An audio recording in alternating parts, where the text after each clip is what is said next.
You been in here before? One night for drinks? No. Well, you should come in some night and hear me sing. Maybe I will. If there was one story that really worked for us, it was the CG story, because what it did was it took all the characters and it brought them into one story. Lisa Hartman joined the show, and she was wonderful. And I think they had hired her initially just to do that year, and she was hired to die at the end of a season. Having her sing on the show was really fun and brought a whole different feel to the show. So now I come to you with open arms, nothing to hide, believe what I say. I had a recording deal at the time, and the album was coming out, and it was just the perfect way to go in and play this really fun character. When the character died, the audience really missed her, and they were angry that we killed her. We missed her. We missed her youth. We missed her popularity. And then I got the call from my agent, and they said, he said, they want you to come back on the show, and I thought he was kidding. She came back as another character, Kathy Geary, CG. So she donned another persona, looked almost exactly alike, and came back again the next year. CG was dead. Room service waitress is there, and she's bent down getting something out of it. There you go. And a little something extra for yourself. Thank you. And he kind of does a triple take. It's CG. She's dead, but she's not dead. And it was so hilarious and so cool, the way they shot it. That moment, to me, was one of the most fabulous moments I've ever done. It was fabulous to me because it was such great television. You just want me to sing because she was a singer. No, I don't. Now, come on. Look, I'm not CG. I know that. I'm not CG, and I'm never going to be CG.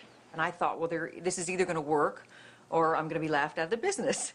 I need to sing. Can't you understand that? If you need to sing in public, why don't you sing in a church? My character, Joshua, was kind of almost unimaginably earnest guy, you know, as someone who was trying to project these fundamentalist religious views into his own career path.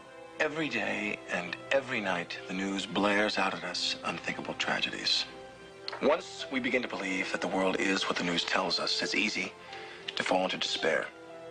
We were very lucky with Alec. I mean, what he contributed to our show was enormous. I found an answer.